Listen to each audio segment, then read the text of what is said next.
Mais comment construire la paix sur des fausses communes? Comment construire la paix sans vérité ni réconciliation? Comment construire la paix sans justice ni réparation?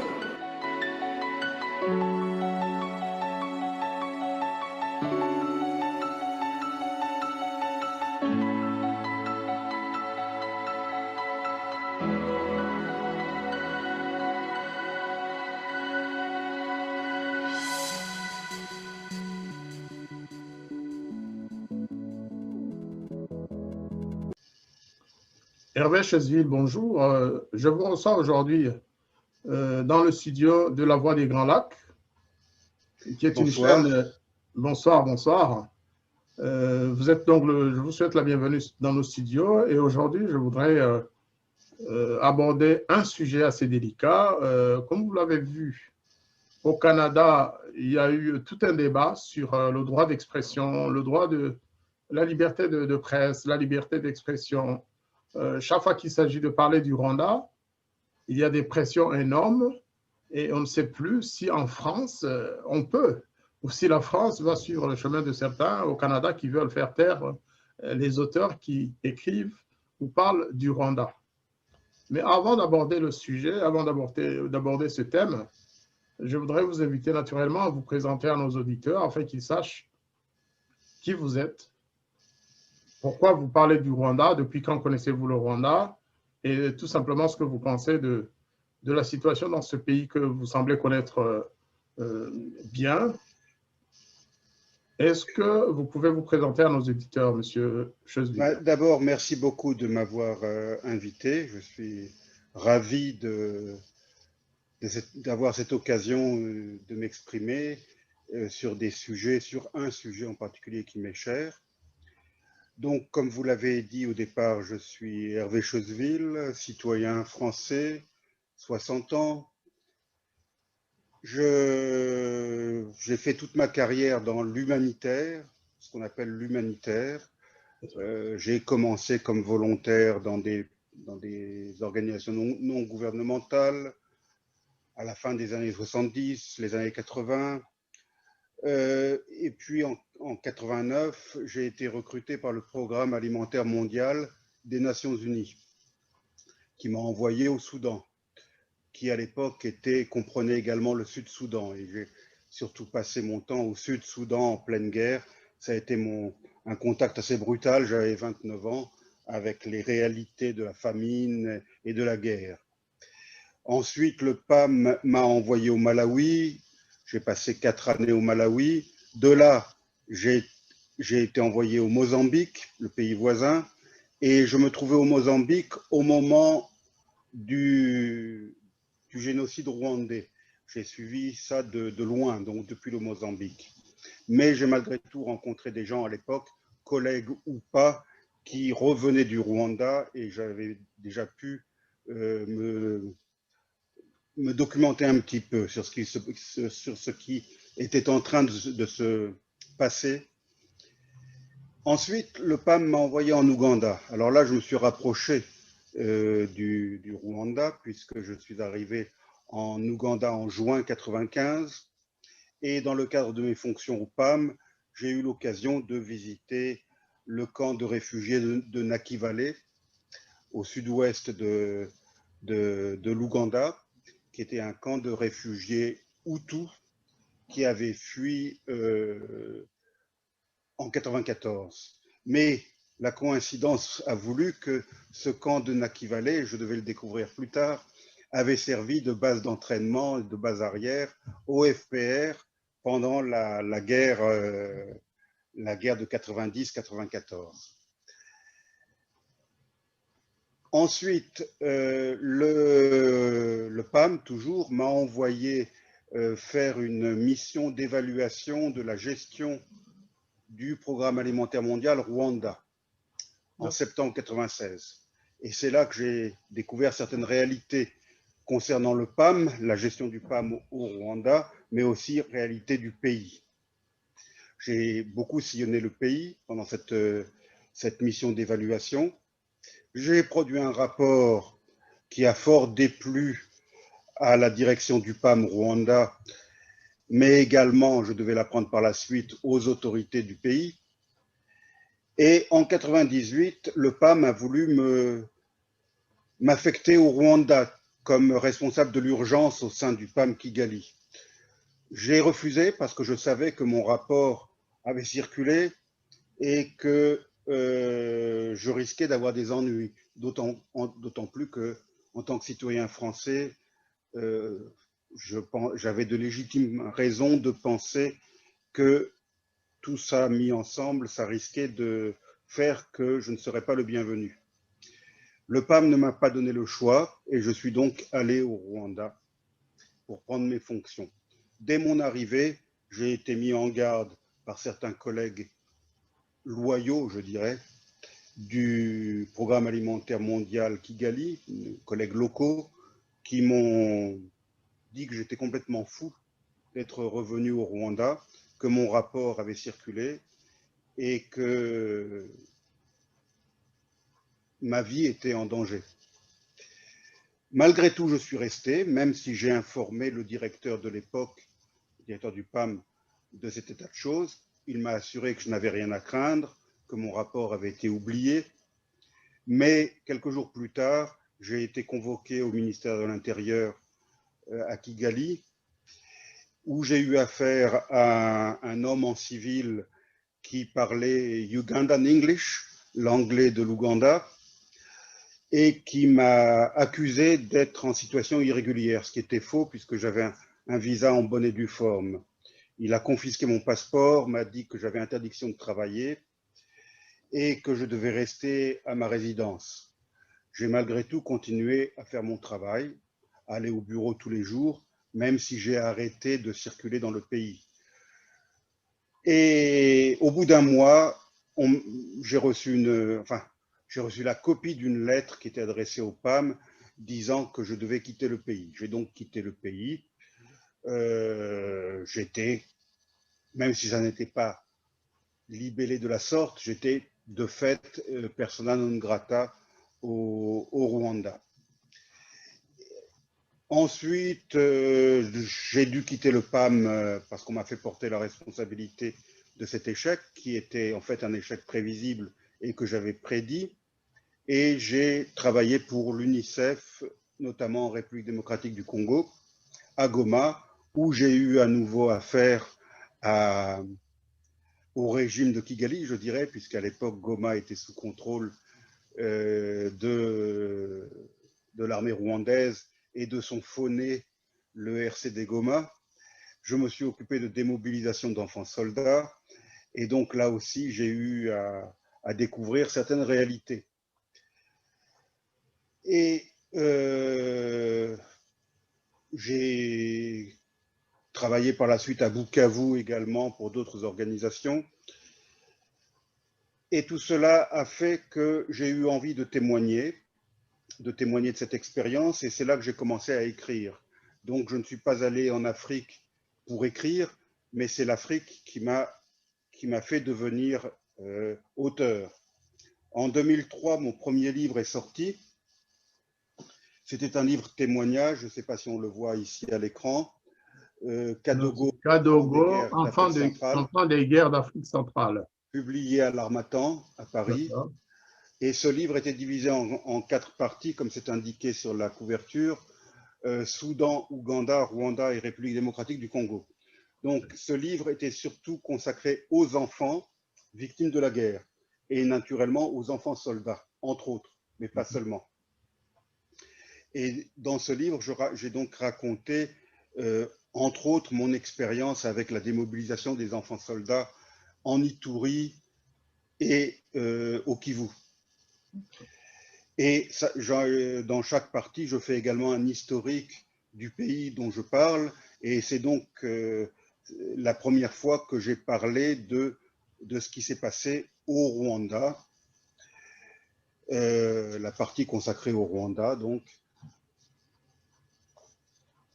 On peut dire que ce livre, au départ, était consacré à la République démocratique du Congo spécialement. Au Soudan, c'est-à-dire Sud-Soudan, en fait, puisqu'il n'y avait pas encore de Sud-Soudan à l'époque, mais Soudan, Ouganda, Rwanda et République démocratique du Congo. Donc, le phénomène des Kadogo, Oui. pour les auditeurs qui ne connaissent pas le mot Kadogo, ça veut dire le petit, les petits, en fait, les enfants soldats. Alors, j'ai découvert en faisant un peu de recherche à l'époque que le mot Kadogo, qui signifie une petite chose en swahili, je crois, quelque chose sans importance, sans valeur, ce mot Kadogo a été, entre guillemets, inventé par la National Resistance Army de Yoweri Museveni, tout à fait, dont faisait partie Paul Kagame et d'autres à l'époque.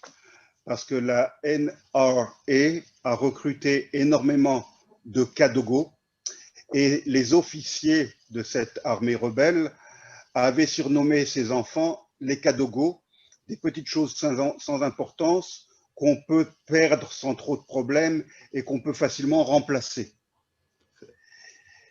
Et voilà donc l'origine du mot Kadogo qui ensuite s'est répandu à l'armée patriotique rwandaise, puis aux différentes rébellions suscitées par l'Ouganda et le Rwanda en République démocratique du Congo. Et aujourd'hui, quand on dit Kadogo dans cette région du monde, on ne pense plus à une petite chose sans importance. On comprend tout de suite que l'on parle d'un enfant qui porte une Kalachnikov. Et qui tue. Et qui tue, et qui est donc à la fois victime et bourreau. Tout à fait. Alors, c'est en écrivant que j'ai découvert que j'aimais écrire. On dit en français que c'est en forgeant qu'on devient forgeron. C'est en écrivant qu'on devient écrivain. Quelques années plus tard, j'ai sorti ce livre qui était essentiellement consacré à la République démocratique du Congo et à ses rébellions multiples de l'Est du Congo. Alors, je vais lire le titre, c'est Chronique africaine au pluriel, de guerre et d'espérance. Là aussi, c'est RD Congo, Ouganda, Rwanda, Burundi et Soudan. Voilà, voilà. Mais c'est, bon, en grande partie consacré au Congo. Je passe les autres livres que j'ai écrits qui ne concernent pas seulement cette région. Et à l'approche des 25 ans, du 25e anniversaire des événements de 1994, je me suis dit qu'il serait bon de compiler tout ce que j'avais écrit sur le Rwanda. Parce qu'effectivement, j'avais écrit ce premier livre que j'ai montré, ou ces premiers livres, mais j'ai également écrit un certain nombre d'articles que je postais dans différentes publications, mais en particulier mon propre site qui s'appelle choseville.net, lequel site, d'ailleurs, j'ai découvert il n'y a pas très longtemps, est inaccessible depuis le Rwanda. Il fait partie des sites qui ont été brouillés. Et je prends ça comme une reconnaissance, pas comme une décoration, mais presque. Parce que si mon site, je crois qu'il n'y a qu'une quinzaine de sites qui sont brouillés depuis le Rwanda, si mon site fait partie de cette quinzaine de sites, c'est qu'il dérange et c'est qu'il contient certaines vérités qui déplaisent. Donc, je remercie les autorités de Kigali d'avoir bien voulu brouiller mon site. C'est une reconnaissance pour moi.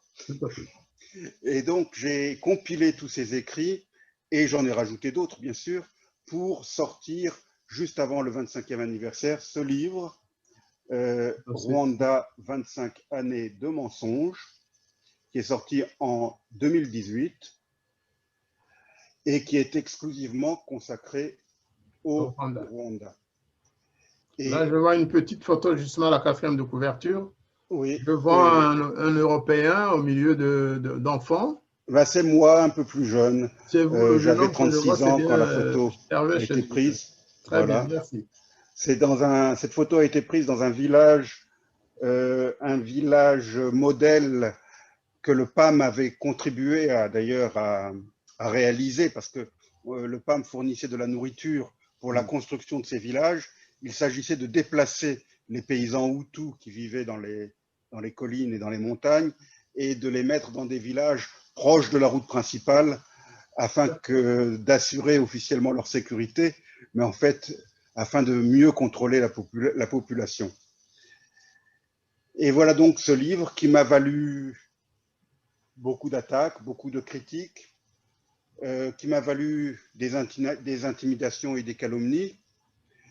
un individu s'est permis d'écrire une lettre tout à fait diffamatoire et calomnieuse à tous les points de vente où mon livre était en vente, ou à tous les centres de conférence où j'étais attendu pour faire une conférence,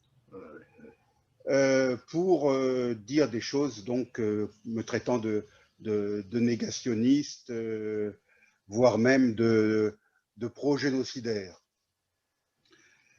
Alors j'ai mis fin à cette campagne en allant au commissariat de police de ma ville, Bastia, pour porter plainte contre cet individu dont je connaissais le nom. Et je crois, enfin à ma connaissance, ça s'est arrêté. Et je suis reconnaissant d'ailleurs aux libraires qui m'ont fait confiance et qui m'ont informé de la réception de ces lettres. La radio dans laquelle j'interviens, là, parce que j'ai oublié de dire que je suis également chroniqueur radio à Bastia, et la radio catholique où j'interviens m'a également informé de cette... C'est comme ça que j'ai eu le nom de cet individu et que j'ai pu porter plainte contre lui.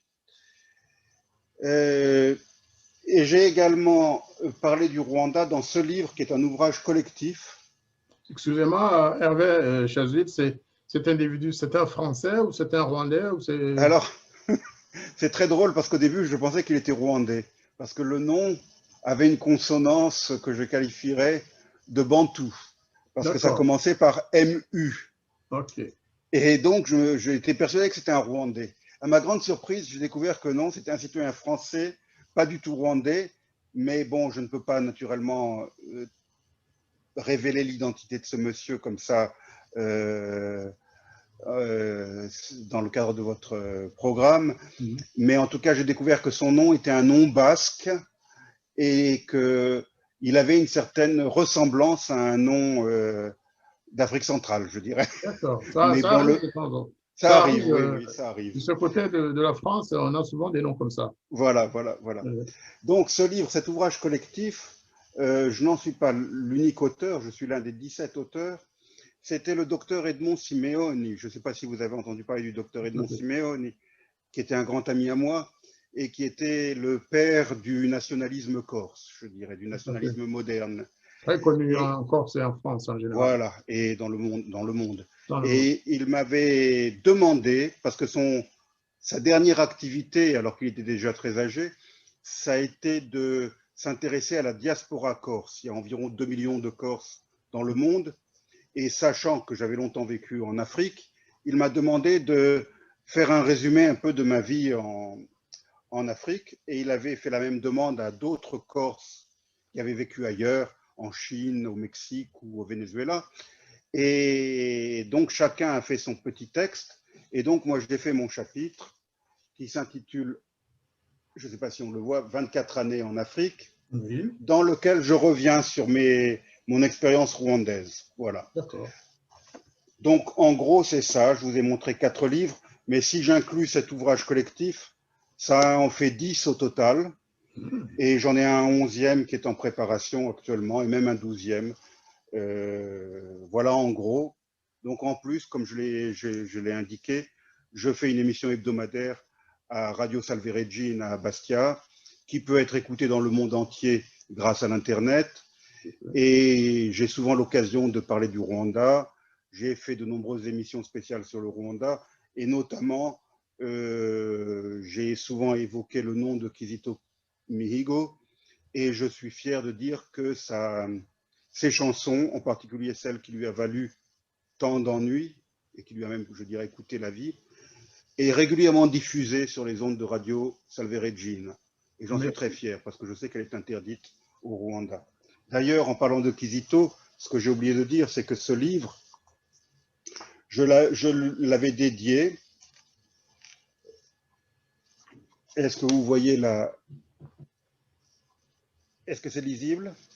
Alors, ce livre est dédié à toutes les victimes de la tragédie rwandaise, ainsi qu'à Victoire Ingabire Umuhoza et à Kizito Mihigo, tous deux emprisonnés au Rwanda, pour avoir évoqué publiquement toutes les victimes. Voilà. Et à l'époque, quand le livre est sorti, naturellement, Kizito était encore vivant. Ouais, il était encore en prison, oui. Il était en prison. Tout à fait. Voilà. Et je sais que il a été informé de la sortie de ce livre et il m'en a remercié. Indirectement, bien sûr, indirectement, mais j'ai réussi à communiquer avec lui à l'époque où il était encore en prison et après sa libération. Merci. Je ne parle pas en son nom, mais tous les Rwandais vous diront que de rendre ainsi hommage à notre compatriote, Feu Kizito Mihigo, ça nous touche très très fort, ça nous va vraiment droit au cœur parce que c'était un héros en réalité.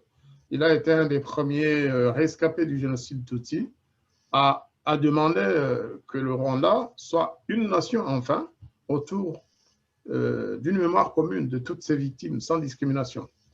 Et donc pour ça, Kizito pour nous c'était un héros. Il y en a qui disent même que c'était un saint. Oui, oui, effectivement. Effectivement. J'ai lu son livre, d'ailleurs, j'ai lu son livre qui a été publié à titre posthume, si je puis dire, puisqu'il a été publié chez Amazon. Je pense que ce sont certains de vos compatriotes qui ont pris l'initiative de publier son livre. Je l'ai lu avec beaucoup d'émotion, bien sûr. Oui. Écoutez, je vous remercie beaucoup pour cette présentation. Nos auditeurs vous connaissent mieux maintenant.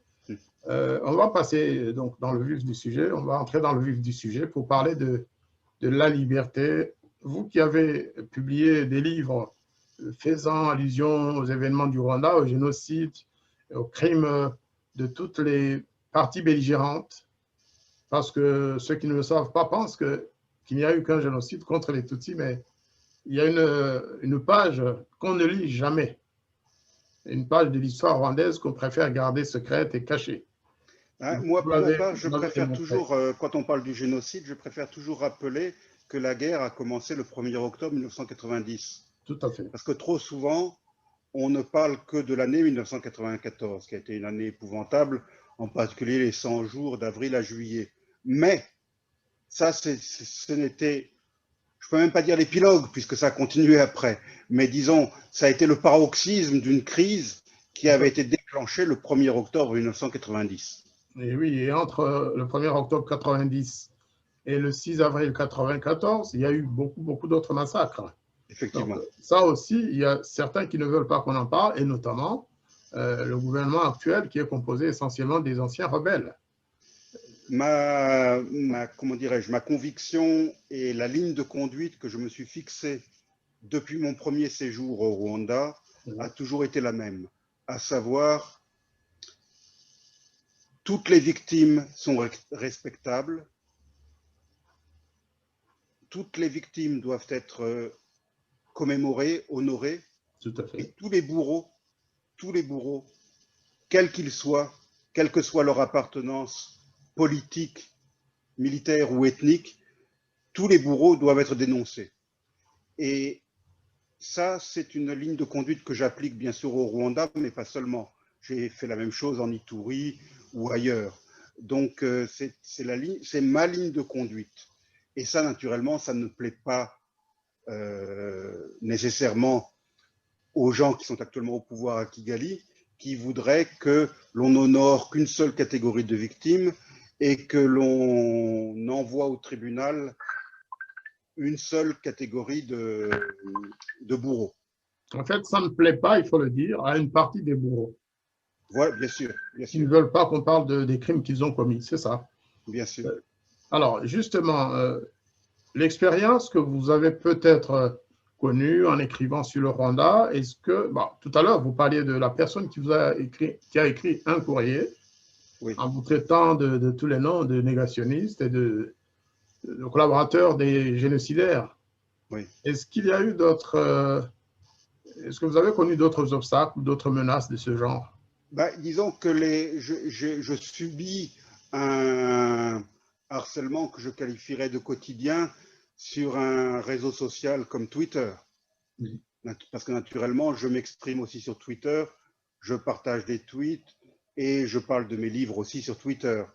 Et je commente l'actualité rwandaise et autres, pas seulement sur Twitter. Et là, naturellement, je suis régulièrement agonie d'insultes et d'injures.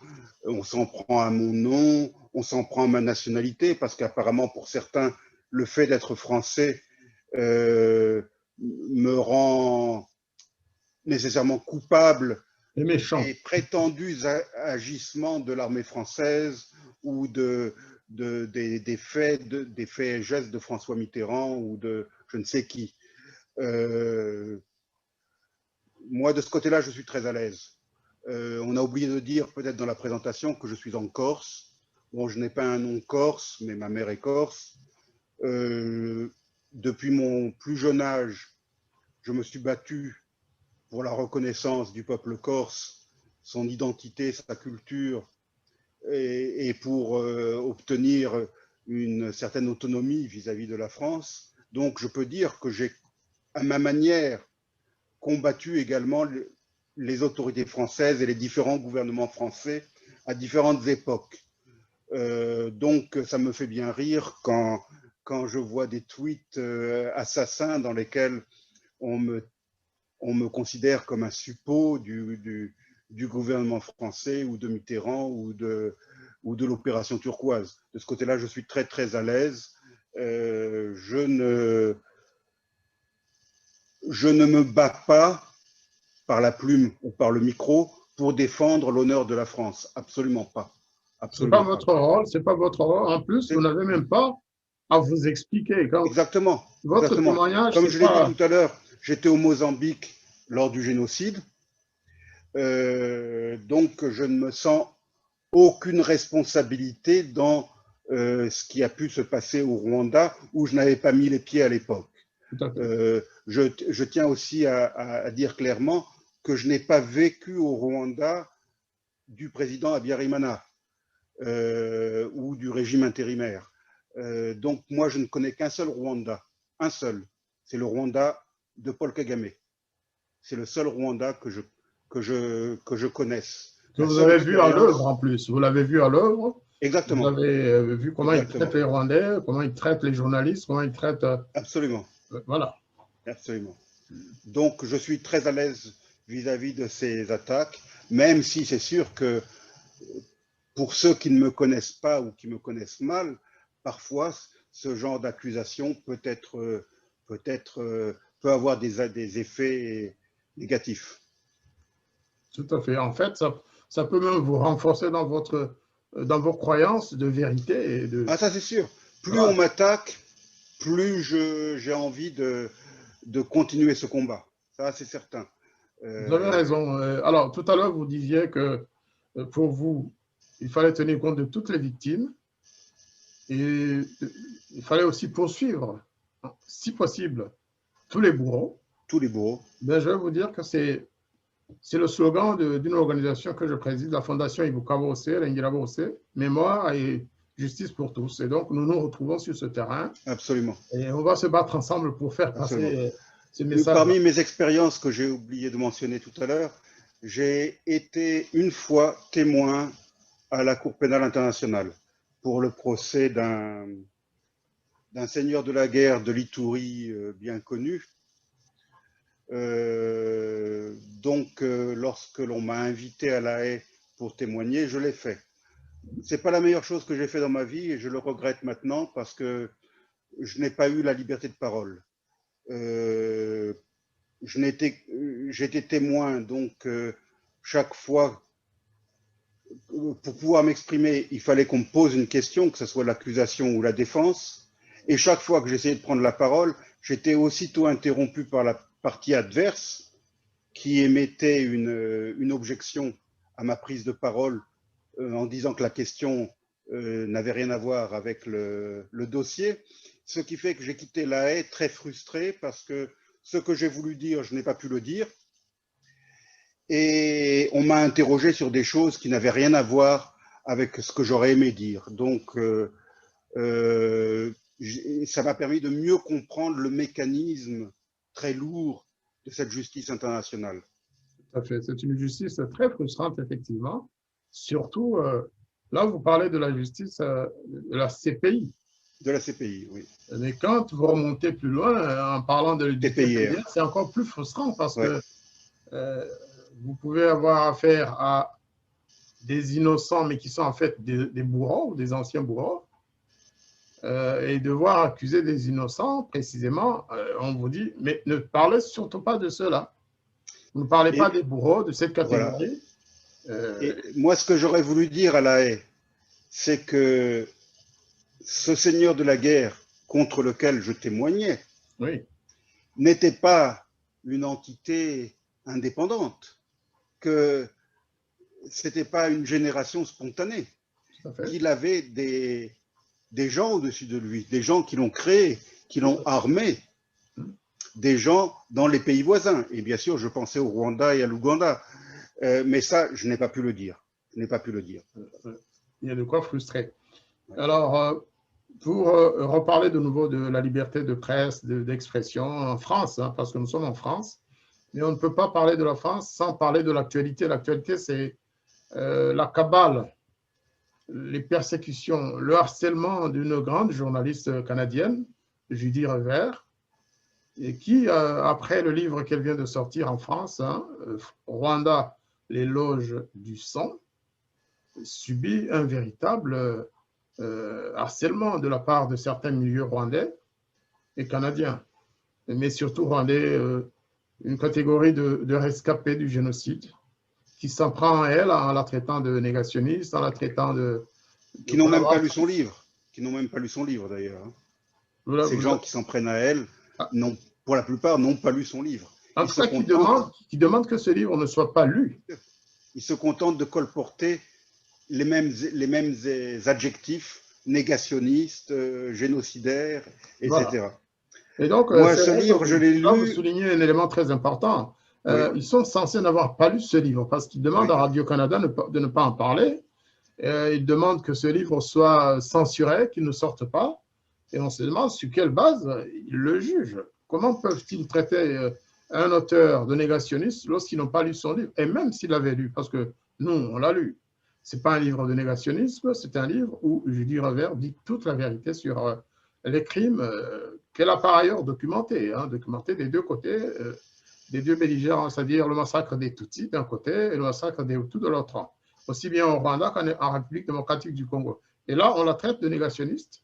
Elle a fait un travail énorme. Elle a consacré 20 ans de sa vie à faire ce travail de recherche. Moi, mon livre Rwanda, 25 années de mensonges, c'est absolument pas comparable. J'ai pas passé autant de temps qu'elle. Moi, j'ai apporté mon témoignage, j'ai écrit avec mon cœur, mais j'ai pas passé des heures, des journées, j'ai pas acheté avec mon argent des billets d'avion pour aller sur le terrain interroger telle ou telle victime ou tel bourreau. Bon, j'ai pu en rencontrer effectivement dans le cadre de mes fonctions, mais donc notre approche à elle et à moi est totalement différente. Et je tiens à saluer son travail. C'est un travail de recherche remarquable. C'est plus qu'un travail de journaliste. Elle a fait un travail de chercheuse. Et donc, repousser d'un geste de la main de manière méprisante son travail, c'est pas correct parce qu'elle a fait un véritable travail. On peut très bien être en désaccord avec sa manière de procéder ou avec ses conclusions. C'est tout à fait normal. Mais à ce moment-là, que le débat s'instaure, qu'on échange des arguments. Mais là, il ne s'agit pas d'arguments. Il s'agit de, comme je l'ai dit tout à l'heure, d'adjectifs éternellement répétés, négationnistes, pro-génocidaires, etc., etc. Et ça finit par atteindre l'objectif désiré par ces gens-là, parce que lorsqu'elle est venue en France pour la promotion de son livre, elle a été complètement ignorée par la presse mainstream. Tout à fait. Elle a été ignorée par les journaux, elle a été ignorée par les radios, elle a même, parce qu'elle devait aller parler à un festival. À Bayeux. Et sa présence, je veux dire, sa participation a été annulée à la dernière minute. Elle a été désinvitée. C'est quand même des verbe parce qu'on leur avait dit à cette occasion. Négationniste. Encore une fois, des gens qui ne. Vous savez ce que j'ai fait, moi, à cette occasion? Quand j'ai appris qu'elle avait été, entre guillemets, désinvitée, j'ai pris mon livre, je l'ai mis dans une enveloppe et je l'ai envoyé à monsieur le maire de Bayeux. D'accord. Pour lui exprimer mon indignation en lui disant que l'image de sa ville était salie par une telle décision. Mais qu'est-ce qui peut expliquer un tel engouement, ou plutôt qu'est-ce qui peut expliquer la force de ces milieux en France, ces forces qui donnent l'impression de protéger le régime de Paul Kagame en fait. Quelles sont ces forces? C'est un paradoxe parce que pour le régime de Paul Kagame, la France est le plus grand, c'est le grand Satan. Il n'a eu de cesse, enfin lui et son régime, que de salir la France, son honneur, ses dirigeants, ses présidents, ses premiers ministres, de gauche comme de droite. Son armée, bien sûr, ses officiers. Et au lieu de se défendre, et là je parle de la France en général, des différents gouvernements, de gauche comme de droite, au lieu de se défendre énergiquement en réfutant ces accusations et en apportant les preuves qu'elles étaient infondées, totalement ou partiellement, eh bien, la France semble avoir fait le dos rond. Et c'est ça qui est extraordinaire, parce que, bon, à la fin de mon livre, il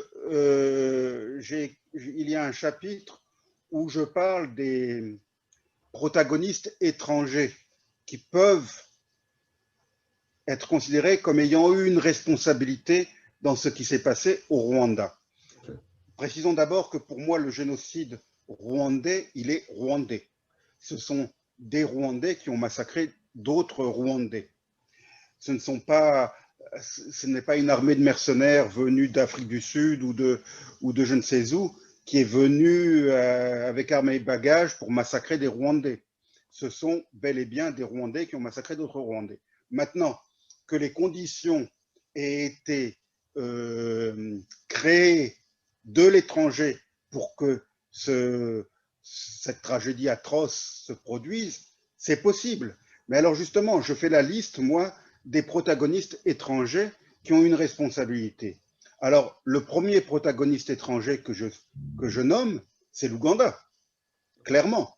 L'Ouganda qui a autorisé, enfin le président, le régime de Kampala, qui a laissé faire ou qui a ou même autorisé une partie de son armée à partir avec armes et bagages pour attaquer un pays voisin, le Rwanda.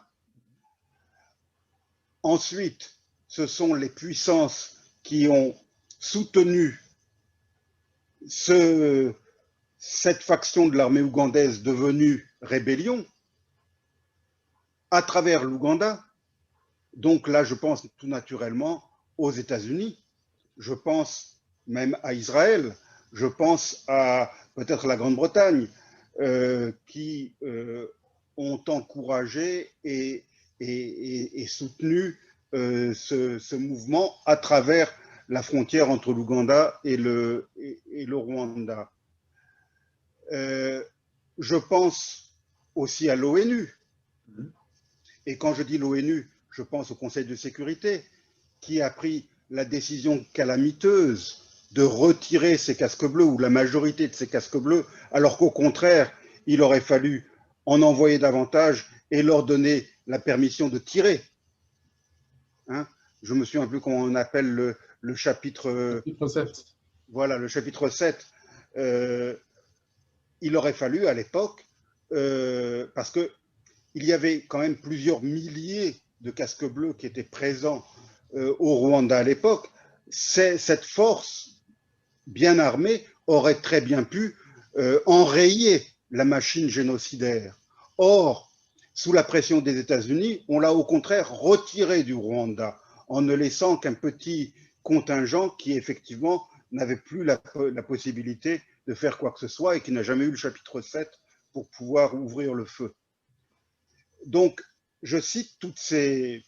Je voudrais ajouter un élément étranger. Maintenant, la France. Mais bien sûr que la France a commis des erreurs. Bien sûr que le président Mitterrand était peut-être trop proche du président Habyarimana. C'est tout à fait possible. Bien sûr que l'opération Noiro, parce qu'on parle beaucoup de l'opération turquoise, mais avant l'opération turquoise, il y a eu l'opération Noiro après l'attaque de 90, bien sûr que cette opération ne visait pas, comme on l'a prétendu, comme l'a prétendu le gouvernement français à l'époque, à protéger les ressortissants français. Dans la zone où l'opération Noiro est intervenue, il n'y avait pas de ressortissants français. Donc, il est certain que l'armée française est intervenue sans l'autorisation du Parlement français, est intervenue de manière offensive, disons-le, aux côtés de l'armée rwandaise pour stopper l'incursion venue d'Ouganda. Donc oui, il y a certainement eu... Bon, est-ce que la France a eu raison ou pas de le faire?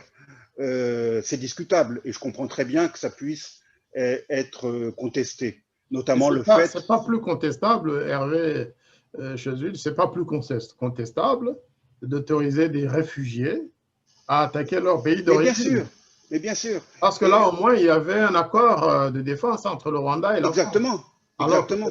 L'attaque de réfugiés de leur pays d'origine est interdite par les lois internationales. Absolument. Donc, à toute chose et puis, le pire, c'est que les Nations Unies ont également imposé un embargo sur les ventes d'armes au gouvernement légal de l'époque, c'est-à-dire le gouvernement du président Habyarimana, gouvernement internationalement reconnu par la communauté internationale, alors qu'ils ont été incapables de stopper, durant la même période, l'approvisionnement en armes via l'Ouganda du FPR. Donc là, il y a eu un deux poids, deux mesures. On a enlevé les moyens de se défendre à la partie qui était attaquée et on a laissé la partie attaquante s'approvisionner quasiment librement. Tout à fait. Et parlant du président Mitterrand et du gouvernement français, en fait, il y a aussi tout un tas de mythes et de mensonges. Moi, j'étais à Paris, je suivais, je pense, à mon niveau d'ambassadeur, les relations quotidiennes entre la France et le Rwanda. Et je n'ai jamais remarqué une quelconque relation particulière entre le président Mitterrand et le président Habyarimana. Il était traité comme les autres chefs d'État africains. Au moment où la France intervenait au Rwanda, la France était ailleurs aussi. La France était à Djibouti, au Tchad et ailleurs. Aujourd'hui, la France se trouve au Mali. Je pense qu'il y a un autre chef d'État qui avait des relations peut-être trop personnelles avec le président Habyarimana, c'est le roi Baudouin, tout simplement parce qu'ils partageaient les mêmes convictions religieuses. Oui, parce qu'ils se connaissaient depuis longtemps aussi. Voilà. Donc là, je pense que les relations que le roi Baudouin, paix à son âme, a entretenues avec le président Habyarimana, c'était des relations quasiment familiales, ce qui n'a jamais été le cas du président Mitterrand. Tout à fait. Sachant que le roi Baudouin, vous savez, c'est quand même, il était le souverain de notre ancien protecteur, enfin, tuteur, si on peut dire ainsi. Parce que le Rwanda a été longtemps un pays sous tutelle de la Belgique. Donc, c'était un peu notre tonton à nous. Et, alors, quand je parlais à l'instant des protagonistes étrangers à qui il faudrait demander des comptes, j'en ai fait la liste. Mais j'en profite pour passer à un autre point, c'est le point des archives. Parce qu'on parle beaucoup des archives. Permettez-moi, Hervé Chezville, permettez-moi. J'avais demandé d'essayer d'évaluer les forces en présence. Quels sont les lobbies, les forces qui permettent au FPR d'avoir autant de puissance et de pouvoir en France, jusqu'à censurer les auteurs français ou autres, jusqu'à empêcher un grand éditeur français de sortir le livre de Julie Revers. Est-ce que vous voyez, quelque part, vous pouvez identifier des forces qui sont derrière Bon, il y a bien sûr ne les citez pas, mais des lobbies qui servent de relais au régime de Kigali. C'est ça. L'association officielle qui regroupe les survivants du génocide, qui a un statut officiel au Rwanda, est très active aussi en France. Et quand elle intervient auprès de tel ou tel média, je suppose qu'elle est traitée avec des égards. du fait qu'il s'abrite derrière la bannière de survivants du génocide. On ne peut qu'avoir de la sympathie pour les survivants du génocide. Donc je pense que ces réseaux, il y a également aussi des réseaux anticolonialistes, qui sont très en pointe aujourd'hui, qui font la une de l'actualité,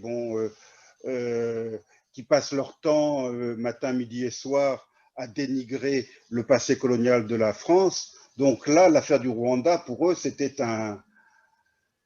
une affaire en or, parce qu'ils ont cru pouvoir montrer dans toute son horreur les côtés sombres de la France qu'ils combattent matin, midi et soir. Je me rappelle, je ne veux pas citer son nom ici, mais d'un auteur d'origine africaine qui a osé sortir un petit bouquin, j'appellerais ça moi un pamphlet, qu'il a osé appeler Rwanda, je dis ça de mémoire, Rwanda, un génocide français. Effectivement. Oser dire ça, et la France n'a pas réagi. Il n'a pas été poursuivi en diffamation, non, rien, on a laissé dire, on a laissé faire. Et je connais l'amertume de ces officiers. Je pense au colonel Hogarth, dont j'ai beaucoup apprécié le livre Les larmes de l'honneur, je crois. C'est ça, Les larmes de l'honneur. Qui est un livre qu'il a écrit avec son cœur, parce que lui avait conscience d'avoir fait son travail et de l'avoir bien fait. Et il a fait son travail, je peux en témoigner, parce qu'il était positionné dans ma région d'origine. Voilà. Et il a sauvé des personnes de ma famille, qu'il a protégées dans le camp de Nyarushishi. Donc, c'est un témoignage. Et à l'époque, d'ailleurs, même des ONG françaises ou des ONG internationales avaient rendu hommage, en particulier à l'hôpital de campagne monté par l'opération Turquoise.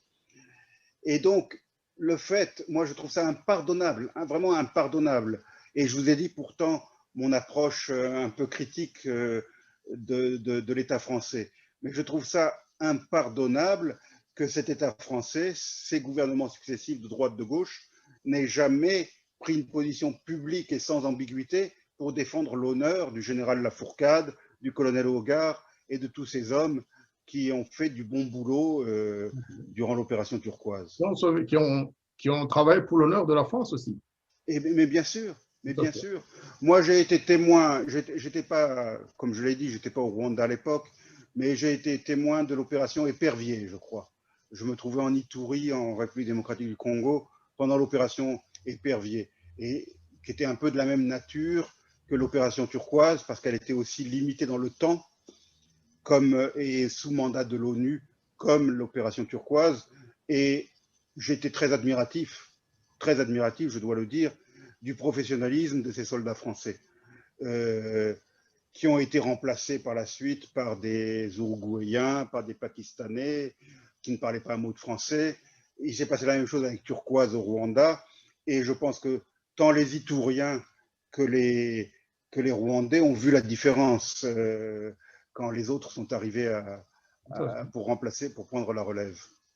Mais bon, entre-temps, il y a un régime qui poursuit ses compatriotes, enfin, ses ressortissants à l'étranger, mais aussi tous ceux qui donnent l'impression de ne pas partager à 100% la religion de ce régime. C'est ça le problème, en fait. C'est ça le problème. Alors, il y a eu aussi un autre problème, c'est que la presse, au départ, dans disons, les 20 premières années depuis le génocide, la presse anglo-saxonne a été très dure vis-à-vis de la France. Elle a relayé beaucoup de ces théories sur un supposé rôle de la France dans le génocide. Et la France a été très mal, la France en tant qu'État, je pense, a été très mal à l'aise vis-à-vis de ses partenaires anglo-saxons à cause de ces attaques. Et là, on assiste à un retournement de situation, puisque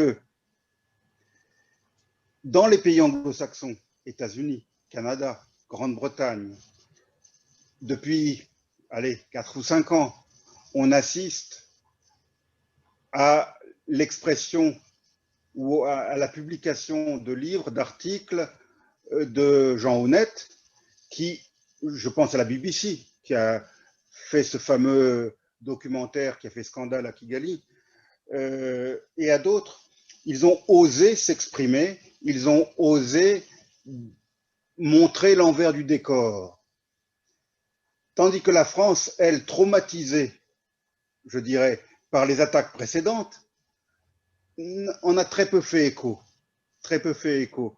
Donc, c'est ça qui est paradoxal, c'est que la France, principale victime des accusations venant de Kigali, est celle finalement qui protège le plus la version officielle de Kigali. C'est paradoxal, mais c'est comme ça. C'est paradoxal et c'est pas fini, Hervé Chesville. Oui. Regardez, hier encore, je lisais un article du journal Iguié. Iguié, c'est un journal du FPR, en fait, qui écrit de Belgique, mais qui écrit sur le Rwanda en général. Tous les jours, ils sortent des articles. Et un des articles sortis hier, c'était la visite de l'ancien président Nicolas Sarkozy à Kigali. Nicolas Sarkozy, il était le porte-parole du gouvernement en 1994. Et il avait prononcé des beaux discours. Il avait notamment défendu l'honneur de la France et l'honneur de Turquoise. Pour quelques années plus tard, en 2010, dire que dans cette politique, dans la politique d'envoi des troupes françaises sauver des Rwandais, qu'il y avait eu des erreurs, il n'y a pas de... On ne peut pas passer une journée sans commettre d'erreurs. Bien sûr, l'erreur est humaine. Politique comme dans la vie privée. Bien sûr. Et aujourd'hui, le même président, certains disent que Nicolas Sarkozy serait le conseiller occulte du président Kagame. Dans quel sens? Moi, je ne le dis pas et je n'en suis pas sûr. Mais on constate quand même qu'il y a une forte tendance à protéger ce régime et à lui apporter quelques bienveillances. Au moment où les pays étrangers, plutôt anglophones, parlons de l'Angleterre, de la Grande-Bretagne hier encore, le Royaume-Uni a sorti une déclaration condamnant la violation des droits de l'homme au Rwanda, condamnant le kidnapping, la disparition de gens, de politiciens. Le secrétaire du Commonwealth a fait un communiqué. Et on est à la veille de la réunion du Commonwealth, du sommet de la Commonwealth, mais effectivement, des anciens responsables français se pressent à Kigali. Alors justement, je vous ai dit tout à l'heure que j'ai envoyé mon livre au maire de Bayeux lorsque Judy River a été désinvitée. Eh bien, quand j'ai appris que le sommet du Commonwealth allait se tenir à Kigali, qu'est-ce que j'ai fait? C'était l'année dernière. J'ai envoyé mon livre au prince Charles. J'ai envoyé mon livre au prince Charles qui... le futur roi d'Angleterre, qui devait représenter la reine au sommet de Kigali. Je sais qu'il parle très bien français. Je lui ai envoyé ce livre accompagné d'un petit mot. Dans mon petit mot, je n'ai pas dit, attention, n'allez pas à Kigali. Non, pas du tout. Je lui ai dit, voilà, je vous offre mon témoignage sur la réalité du Rwanda de Paul Kagame. Son secrétariat m'a répondu très aimablement en disant que le prince avait effectivement apprécié mon livre. Bon, ira-t-il à Kigali? Je n'en sais rien, il est possible qu'il y aille. Et si réellement ce sommet se tient à Kigali, je suppose qu'il ira. Encore faudrait-il, pour que le sommet se tienne, que le chef d'État hôte soit lui aussi disponible pour accueillir ce sommet. Et là, les indications qu'on a depuis près d'une année font planer certains doutes quant à sa capacité à le faire. Tout à fait, tout à fait. Alors revenons en France. En introduisant justement votre parcours, vous avez notamment parlé d'ingérence ou d'interférence pour vous empêcher de parler. Lorsque vous alliez faire des conférences, certains s'arrangeaient pour que les salles ne vous soient pas accordées, ou alors qu'on ne vous accorde pas le micro ou la parole dans une partie de la presse française. Est-ce que vous voulez élaborer davantage, éventuellement, expliquer comment ça se passait? c'est vrai que mon livre n'a eu quasiment aucun écho dans les médias. À part quelques médias amis qui en ont fait écho, il a, pour ainsi dire, eu aucun écho, que ce soit au niveau régional, puisque je l'ai publié ici en Corse, ou national. Et c'est pas faute d'avoir envoyé des exemplaires gratuits à tous les grands médias. Et bon, RFI ne m'a jamais invité, alors que j'ai souvent parlé sur les ondes de RFI autrefois quand j'étais en Afrique, et j'étais un ami, je peux le dire, j'étais un ami de Ghislaine Dupont, la regrettée Ghislaine Dupont, assassinée par les djihadistes au Mali. Je l'ai reçue à Bukavu, Ghislaine Dupont. Et je suis sûr qu'elle, si elle avait vécu, aurait parlé de mon livre. Bon, il semblerait que depuis sa mort épouvantable, je n'ai plus les entrées que j'ai pu avoir autrefois à RFI. Sputnik, l'agence russe, m'a interviewé autour de mon livre il n'y a pas très longtemps. Donc c'est plutôt ce genre de médias. J'aime pas utiliser les anglicismes, vous l'aurez compris en tant qu'auteur, mais bon, je vais faire une exception. Disons que les médias mainstream, effectivement, ne m'ont pas accueilli, ça c'est certain. Et c'est vraiment dommage parce que c'est un frein à l'histoire, c'est un frein à la culture, et c'est un frein pour la vérité face à toutes ces forces qui veulent nous empêcher de parler, nous empêcher de dire ce que nous savons et ce que nous pensons de l'Afrique, en particulier du Rwanda et de la région des Grands Lacs. Alors, c'est très, très dommage, et c'est dommageable d'ailleurs pour l'ensemble de ces peuples. Bien sûr. Concernant Judy River, je viens de mettre, juste avant l'émission, un commentaire sur le site de Radio-Canada, dans lequel je fais un parallèle entre le petit Rwanda et la grande Union soviétique. Parce que l'Union soviétique des années 30, 40, 50 utilisait exactement les mêmes méthodes que le Rwanda actuel de Paul Kagame. Je parle de l'Union soviétique, donc de Staline, qui avait recours aux mêmes méthodes, à savoir décrédibiliser, calomnier, intenter des procès contre toute voix discordante à l'étranger. Je ne parle pas de l'intérieur de l'Union soviétique, parce que là, ils étaient liquidés ou envoyés en goulag. L'adversaire supposé. Voilà. Dans les années 30, il y avait eu une affaire qui avait défrayé la chronique judiciaire en France. C'était un citoyen soviétique qui avait écrit un livre, bien avant Solzhenitsyn, pour dénoncer l'enfer du régime de Staline, le goulag, qu'on n'appelait pas encore goulag à l'époque. Tout était dans son bouquin. Il a été traîné en justice, non pas par l'Union soviétique directement, mais par le Parti communiste et ses relais, Parti communiste français. Et la presse, la grande presse de l'époque, eh bien, la majorité, je dirais, était dans le camp finalement qui a cherché à le décrédibiliser, ce pauvre, comment s'appelait-il, Kravchenko, je crois. On l'a diabolisé, le pauvre homme. On a continué ensuite avec d'autres, hein, Solzhenitsyn et autres. Donc là, je vois un parallèle extraordinaire entre le Rwanda et l'Union soviétique de l'époque. Et également le recours à l'utilisation d'agents pour éliminer des voix discordantes, qu'elles soient nationales ou internationales. On a encore eu certaines affaires retentissantes dernièrement où on a parlé d'agents ou d'ex-agents russes qui auraient été empoisonnés à Londres ou ailleurs. Ça a fait scandale, ça a fait la une des médias pendant des mois et des mois. On n'a parlé que de ça. Mais le Rwanda fait exactement la même chose. et personne n'en parle.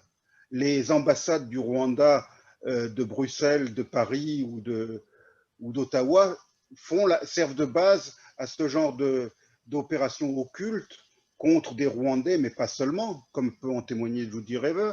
Et là, ça ne scandalise personne. Alors pourquoi? Il me semble malgré tout que, avec tous ses défauts, Vladimir Poutine a moins de sang sur les mains que Paul Kagame. Mais Oui. malgré tout, on ne pardonne pas à Vladimir Poutine certaines dérives que l'on occulte quand ça vient de Paul Kagame. Pourquoi? Tout à fait, tout à fait. Ou alors, même comparé aux pays voisins, au Burundi, on ne fait pas le centième de ce que fait Paul Kagame au Rwanda, Mais en bien sûr. termes de persécution de l'opposition, en termes de massacre, en termes d'assassinat politique. Et le Burundi a été accusé régulièrement lors de la Placé sous embargo, mais chaque fois qu'il y a des mise sous projets de embargo, exactement, alors que la démocratie burundaise, avec tous ses défauts, Oui, est malgré tout un peu plus une démocratie, ou absolument. correspond un peu plus à ce qu'on peut appeler une démocratie que la démocratie rwandaise.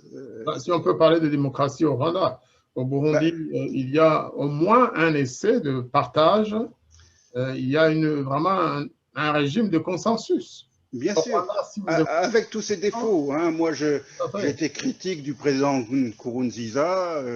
Il y a eu des dérives sous son règne.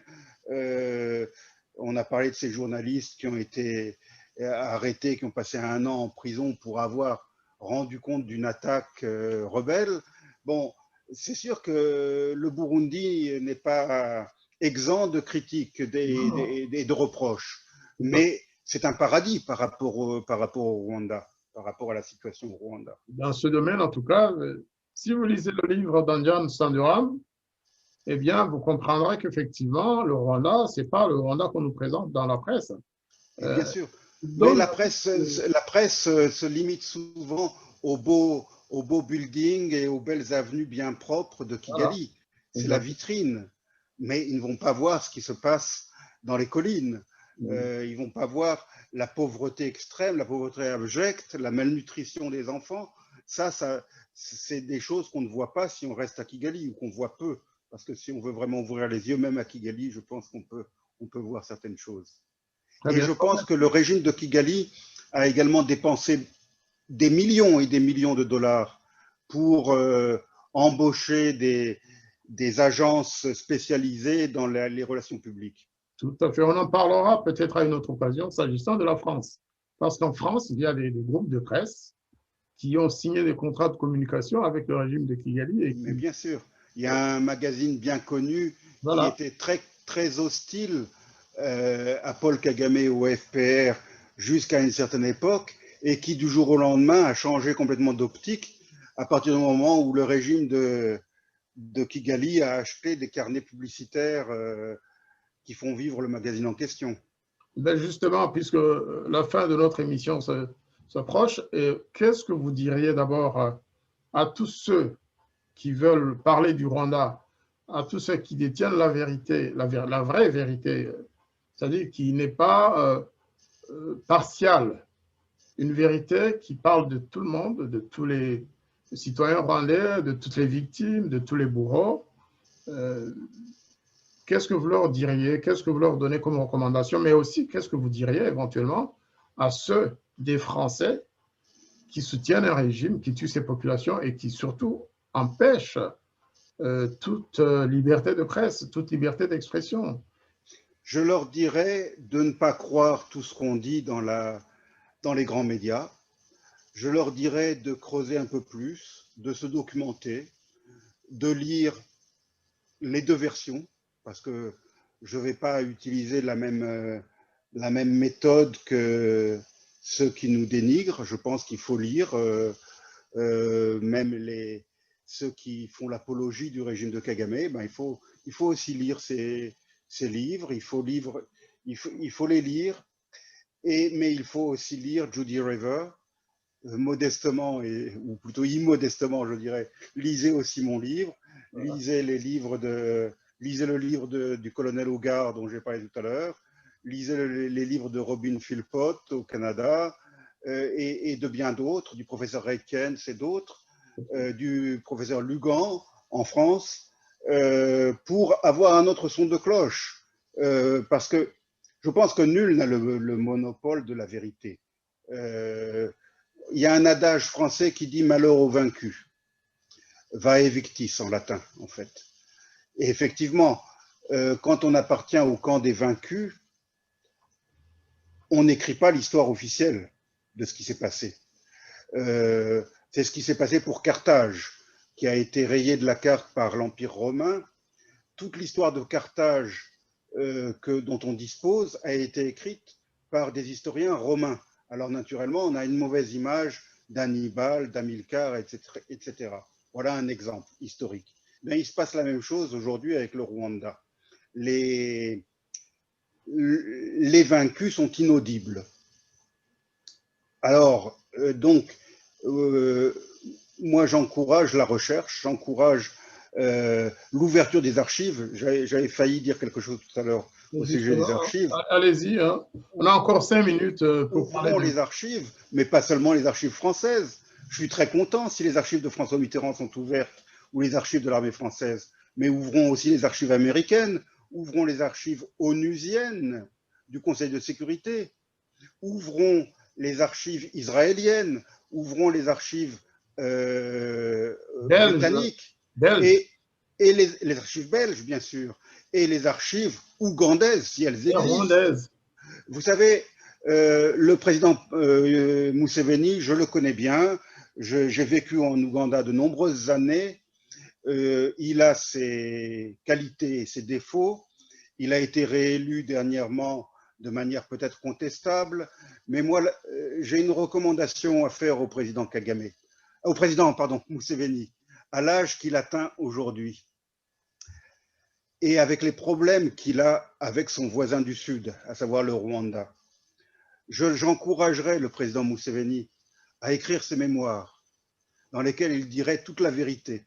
Tout à fait. Et moi, en tant qu'éditeur, je serais ravi d'éditer les mémoires du président Museveni. Je serais prêt à aller à Kampala et à passer le temps qu'il faudra pour recueillir ses mémoires.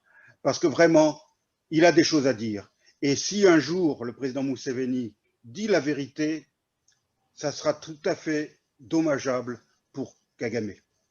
Et ce sera bénéfique pour tous ceux qui ont soif de la vérité. Absolument.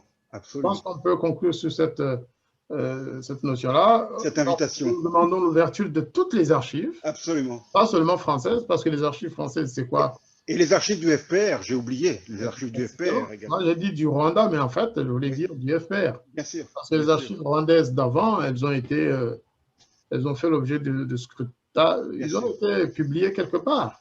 Bien sûr. Et ce que le FPR a fait, par exemple, ils ont fait une sorte de retranscription des émissions de Radio Rwanda, de Radio RTLM, mais jamais de Radio Mwabura du FPR. Qui incitait également à la haine tout autant que Radio Mille Collines. Tout à fait. Donc tout ça, c'est des choses à dire, et surtout en nous adressant à la Commission française sur le génocide du Rwanda et sur le Rwanda en général, sur l'intervention française au Rwanda, nous pouvons dire au président de cette commission de faire preuve d'ouverture. Bien sûr, mais... Voilà, de consulter tous ceux qui connaissent la situation. Ouais. Je n'ai pas été approché, hein. Je n'ai pas été contacté. D'auditionner tout le monde. Parce que si n'auditionne que ceux qui sont favorables au gouvernement de Kigali, eh bien la vérité ne sera jamais connue, bien sûr. Bien sûr. Voilà. Bien sûr. Et en tout cas, je vous remercie beaucoup, Hervé Chezville, d'avoir participé à notre émission, à notre chronique. Hein, parce que oui, je précise que mon petit bouquin, il est maintenant disponible sur Amazon. Sur Amazon, on peut le commander de partout dans le monde, sauf bien sûr depuis le Rwanda. Je m'enverrai le lien pour accéder à l'achat de ce livre et puis je mettrai ça à la disposition de notre public. Bien sûr. Merci beaucoup pour votre invitation. Ça a été un entretien très, très agréable. J'espère que les auditeurs ont remarqué que c'est un format simple, comme si nous parlions à bâton rompu. Moi, je ne manie pas la langue de bois. jamais. Non, il ne faut pas, surtout pas, nous non plus. Ça nous vaut bien des déboires, ça nous vaut beaucoup d'insultes, de mensonges et de critiques, mais nous privilégions le vrai, le langage vrai qui met au devant de la scène les gens qui disent la vérité. Nous ne voulons pas contribuer à ce camouflage de la vérité. Absolument. À ce tripatouillage. Au Rwanda, vous savez, aujourd'hui, il y a un vocabulaire qui fait ravage, qui fait des... On dit techniquer. C'est un vocabulaire nouveau au Rwanda, c'est-à-dire que le Rwanda est capable de tout techniquer, de ressusciter les morts, de dire que telle personne est vivante alors qu'elle est morte depuis des années. C'est quelque chose que nous essayons d'éviter en ce qui nous concerne. On ne veut pas techniquer, entre guillemets, la vérité ni l'histoire de notre pays. Et surtout, quand je parle de notre pays, souvent je parle des Grands Lacs en fait, parce que les Grands Lacs devraient constituer un ensemble. Tout ce qui s'est passé au Rwanda a eu des conséquences au Congo, aujourd'hui encore. Sur toute la région. Et tout ce qui se passe au Congo, ou à la frontière entre le Rwanda et le Burundi, aura demain des conséquences sur l'ensemble de la région si on n'est pas en garde. La tragédie burundaise est intimement liée à la tragédie rwandaise. Tout à fait, tout à fait. Les deux génocides, parce que d'un côté on parle de génocide, de l'autre côté on ne parle pas de génocide, mais il y a eu génocide également au Burundi. Mais les deux sont liés.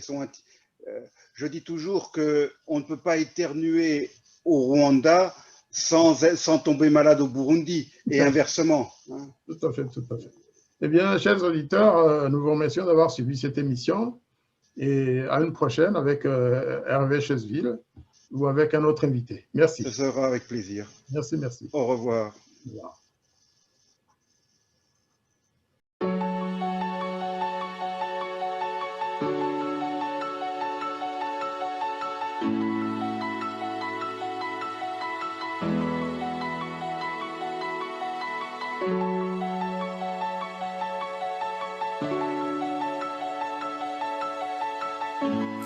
Mais comment construire la paix sur des fausses communes?